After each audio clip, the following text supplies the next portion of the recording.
कितने क्वेश्चंस ऐसे थे पेपर देने के बाद में, क्योंकि जब टाइमर चल रहा होता है तो हमारे दिमाग में सवाल चल रहे होते हैं। जैसे एक बार टाइमर रुका तो अब सोचो कि यार मैं कहां लैग कर रहा था, इस सवाल में क्या सोचना चाहिए था। ऑलवेज रिमेंबर, एक ज्ञान की बात वो वापस हमेशा ध्यान रखिएगा प्लीज। बोला सबको जाता है, बताया सबको जाता है, बट फॉलो सिर्फ और सिर्फ आप बोलो 3 to 4% लोग करते हैं। एक होता है एनालिसिस ऑफ द पेपर। जब भी आप कोई पेपर दे के आओ तो उसका एनालिसिस बड़ा जरूरी है कि कितने डिफिकल्ट थे, आपसे कहां एरर हुआ, कहां एरर नहीं होना चाहिए था।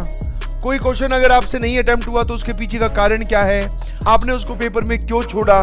ठीक है, ये सब बातें मैं आपको बता रहा हूँ जो आप अपने आप का जवाब अपने आप को ही दे सकते हो। किसी कोई और पूछेगा तो आप उसको जवाब ये दोगे भी नहीं, अगर नहीं देना चाहोगे तो बिल्कुल भी नहीं दे सकते। समझ पा रहे हो? तो ये सेल्फ एनालिसिस है, ये किसी को दिखाना नहीं है। This is for self improvement, ताकि अगली बार हम ध्यान रखें कि आपने कहां पर एरर किया, कौन कौन से क्वेश्चंस गलत हैं, कितने क्वेश्चंस ऐसे थे पेपर देने के बाद में, क्योंकि जब टाइमर चल रहा होता है तो हमारे दिमाग में सवाल चल रहे होते हैं। जैसे एक बार टाइमर रुका तो अब सोचो कि यार मैं कहां लैग कर रहा था, इस सवाल में क्या सोचना चाहिए था। घर पे बैठ के फिर से पेपर खत्म होने के बाद में फिर से एक बार पेपर सॉल्व किया कि हाँ यार मैं ये वहां सोच लेता तो मेरा जवाब सही आ जाता। उस बात को ध्यान रखो। कौन सा क्वेश्चन ऐसा है जिसका तुम्हें हवा भी नहीं लगी, या फिर उसको तुम थ्योरी में नहीं देख पा रहे हो, या फिर उसको मैच नहीं कर पा रहे हो, तो उसकी थ्योरी पढ़ो कि हाँ यार ऐसा कुछ बताया कि नहीं, ये कैसे सॉल्व होगा, उसका सॉल्यूशन देखो। कहां पर तुमने सिली मिस्टेक की, वो वाली बात का ध्यान रखो। तो ये सब बातें जब आप एनालाइज करोगे तो आपको पूरे टेस्ट का आपको एकदम बोल सकते हैं ना समरी मिल जाएगा, निचोड़ मिल जाएगा।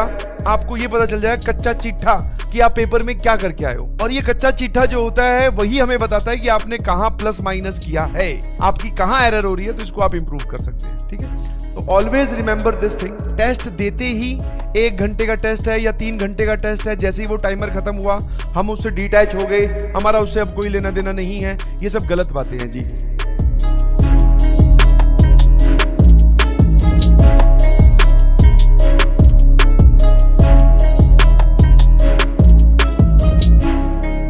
बिलीव नहीं करते हो, मैंने पहले पिछले बार भी बच्चों को बताया, जेई अल्टीमेट क्रैश कोर्स में 73 डेज में, जिसमें छुट्टियां भी थी, 73 डेज के अंदर यही सारा